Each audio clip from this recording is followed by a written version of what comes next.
ಓಂ ಶ್ರೀ ಗುರುಭ್ಯೋ ನಮಃ. ಓಂ ಶ್ರೀ ಮಾಂತ್ರೇ ನಮಃ. ಓಂ ಶ್ರೀ ಅಗಸ್ತ್ಯರಾಯ ನಮಃ. ಎಲ್ಲರಿಗೂ ನಮಸ್ಕಾರ. ನನ್ನ ಹೆಸರು ಸಾಯಿ ಅಶ್ವಿನ್. ಈ ವಿಡಿಯೋದಲ್ಲಿ ನಾವು ನೋಡ್ತಿರೋವಂಥ ವಿಷಯ ಬಂದು ನಾಮಯೋಗಗಳ ಬಗ್ಗೆ.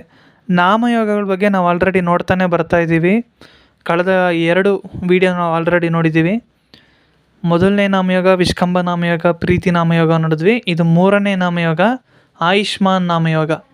ಆಯುಷ್ಮಾನ್ ಭವ ಅಂತ ಎಲ್ಲರೂ ದೊಡ್ಡವರೆಲ್ಲ ಹೇಳ್ತಾರಲ್ವ, ನಮ್ಮ ಹಿರಿಯವರು. ಆಯುಷ್ಮಾನ್ ಭವ ಅಂದರೆ ನಿಮ್ಮ ಆಯುಷು ದೀರ್ಘವಾಗಿರಲಿ ಅಂತ. ಅದೇ ನಾಮಯೋಗ ಇದು ಆಯುಷ್ಮಾನ್ ನಾಮಯೋಗ ಅಂತ. ಈ ಆಯುಷ್ಮಾನ್ ನಾಮಯೋಗದಲ್ಲಿ ಯಾರು ಜನಿಸ್ತಾರೋ ಅವರಿಗೆ ಆಯುಷು ದೀರ್ಘವಾಗಿರುತ್ತೆ. ಅದೇ ರೀತಿಯಲ್ಲಿ ಈ ಯೋಗಕ್ಕೆ ಯೋಗಿ ಯಾರು ಅವಯೋಗಿ ಯಾರು ಅಂತ ಹೇಳ್ತೀನಿ. ಹಾಗೆ ಒಂದೊಂದು ಯೋಗಕ್ಕೂ ಅತಿ ದೇವತೆಗಳಂತ ಇರ್ತಾರೆ. 27 ನಾಮಯೋಗಕ್ಕೂ ಅತಿ ದೇವತೆಗಳಿರ್ತಾರೆ. ಅದಕ್ಕೆ ಸಪ್ರೇಟಾಗಿ ನಾನು ಒಂದು ವಿಡಿಯೋ ಮಾಡ್ತೀನಿ. ಇವಾಗ ಆಯುಷ್ಮಾನ್ ನಾಮಯೋಗದ ಬಗ್ಗೆ ನೋಡೋಣ. ಆಯುಷ್ಮಾನ್ ನಾಮಯೋಗದಲ್ಲ ಯಾರು ಜನಿಸ್ತಾರೋ ಅವ್ರ ಲೈಫ್ ಹೇಗಿರುತ್ತೆ, ಯೋಗಿ ಯಾರು ಅವಯೋಗಿ ಯಾರು ಅಂತ ನಾನು 1 by 1 ನಿಮಗೆ ಹೇಳ್ತಾ ಹೋಗ್ತೀನಿ. ಆಯುಷ್ಮಾನ್ ನಾಮಯೋಗಕ್ಕೆ ಯೋಗಿ ಬಂದು ಕೇತು ಭಗವಾನ್ ಬಂದು ಯೋಗಾಧಿಪತಿಯಾಗಿ ಬರ್ತಾರೆ.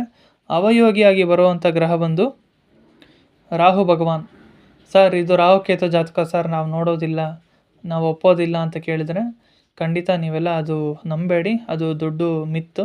ಬೇಕಾದ್ರೆ ನಿಮ್ಮ ಜಾತಕ ಕಳಿಸ್ಕೊಡಿ, ನಾನು ನೋಡ್ತೀನಿ. ಯಾರೆಲ್ಲ ನನ್ನ ಚಾನಲ್ನ ನೋಡ್ತಾ ಇದ್ದೀರಾ, ಯಾಕಂದರೆ ಕೇತು ಇಲ್ಲಿ ಯೋಗಾಧಿಪತಿಯಾಗಿ ಬರ್ತಾರೆ.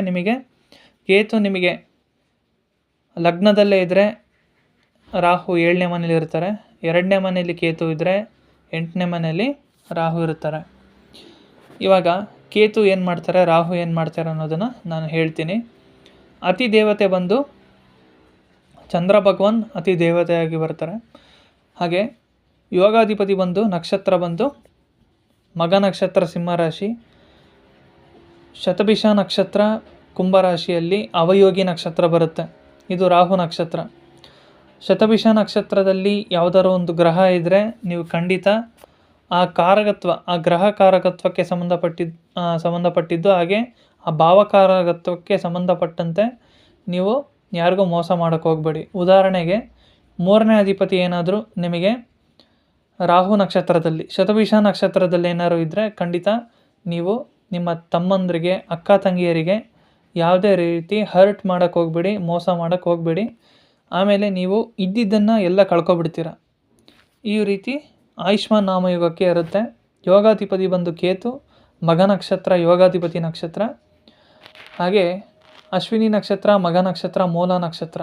ಈ 3 ನಕ್ಷತ್ರ ಯಾರೆಲ್ಲ ಈ 3 ನಕ್ಷತ್ರದವ್ರು ಇರ್ತಾರೋ, ನಮ್ಮ ಫ್ರೆಂಡ್ಸ್ ಆಗಿರ್ಬೋದು ಅಥವಾ ನಿಮ್ಮ ಲೈಫ್ ಪಾರ್ಟ್ನರೇ ಆಗಿರ್ಬೋದು, ಇವ್ರ ಜೊತೆ ನೀವು ಬಿಸ್ನೆಸ್ ಏನೇ ಒಂದು ಒಳ್ಳೆಯ ಕಾರ್ಯ ಮಾಡಿದ್ರೆ ಇವರನ್ನು ನೀವು ಜೊತೆಯಲ್ಲಿಟ್ಕೊಂಡು ನಿಮ್ಮ ಕೆಲಸಗಳನ್ನು ಸ್ಟಾರ್ಟ್ ಮಾಡಿ.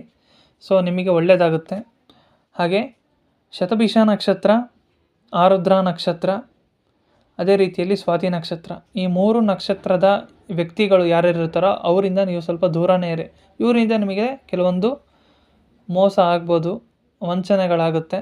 ಸೊ ಇವರಿಂದ ಸ್ವಲ್ಪ ಅವಾಯ್ಡ್ ಮಾಡಿದ್ರೆ ನಿಮಗೆ ಒಳ್ಳೆಯದು. ಯೋಗಾಧಿಪತಿ ಕೇತು ಆಗಿರೋದ್ರಿಂದ 10ನೇ ಮನೆಯಲ್ಲಿ ಕೇತು ಇದ್ದರೆ ನಿಮಗೆ ರಾಜಯೋಗ. ನಿಮ್ಮ ಕೆಲಸದಲ್ಲಿ ತುಂಬ ಚುರುಕಾಗಿರ್ತೀರ, ಹಾಗೆ ತುಂಬ ಇಂಟೆಲಿಜೆಂಟ್ ಆಗಿರ್ತೀರ. 10ನೇ ಮನೆಯಲ್ಲಿ ಕೇತು ಯಾರಿಗಿರುತ್ತೋ ಅದು ಯಾರಿಗೂ ಹೆದರಲ್ಲ. ಯಾಕಂದರೆ ಸುಮಾರು ಜನ ಆ ವಿಡಿಯೋರು ಅವರು ಜಾತಕದಲ್ಲಿ ನೋಡಿದ್ರೆ ಆಯುಷ್ಮಾನ್ ನಾಮಯೋಗ ಇರುತ್ತೆ, ಅವರಿಗೆ ಆಯುಷು ದೀರ್ಘವಾಗಿರುತ್ತೆ. ಅದೇ ರೀತಿಯಲ್ಲಿ 10ನೇ ಮನೆಯಲ್ಲಿ ಕೇತು ಇರುತ್ತೆ. ಅದಕ್ಕೆ ಹಾವು ಕೂಡ ಹೆದರುತ್ತೆ ಕೇತುನ ನೋಡಿದ್ರೆ. ಇವರ ಆಯುಷ್ಮಾನ್ ನಾಮಯೋಗದಲ್ಲಿ ಯಾರು ಜನಿಸ್ತಾರೋ ಹಾವು ಕೂಡ ಹೆದರುತ್ತೆ. ಸೊ ಇದೊಂದು ಬಲವಾದ ನಾಮಯೋಗ. ಕೇತು ಭಗವಾನ್ ಇವರಿಗೆ ತುಂಬ ಅನುಗ್ರಹ ಮಾಡ್ತಾರೆ. ಇವರ ಒಂದು ಪೂರ್ವ ಜನ್ಮದಲ್ಲಿ ಇವರು ಮಾಡಿರೋ ಕರ್ಮಗಳು ಏನೋ ಅಂತ ಕೇಳಿದ್ರೆ ಮೂಕ ಪ್ರಾಣಿಗಳಿಗೆ ತುಂಬ ಹಿಂಸೆ ಮಾಡಿರ್ತಾರೆ. ಅದಕ್ಕೆ ಈ ಜನ್ಮದಲ್ಲಿ ಇವರಿಗೆ ಕೆಲವೊಂದು ಕಷ್ಟಗಳು ಬರುತ್ತೆ. ಅದು ರಾಹು ಭಗವಾನಿಂದ ಕೆಲವೊಂದು ಕಷ್ಟಗಳು ಬರುತ್ತೆ. ಸೊ ರಾಹು ಶಾಂತಿಗೆ ನೀವು ಎಲ್ಲೋಗ್ಬೇಕಂದ್ರೆ ಕೆಲವೊಂದು ದೇವಸ್ಥಾನಗಳಿದೆ. ನನ್ನನ್ನು ಕಾಂಟ್ಯಾಕ್ಟ್ ಮಾಡಿದ್ರೆ ಖಂಡಿತ ನಾನು ಅದಕ್ಕೆ ಹೇಳ್ತೀನಿ.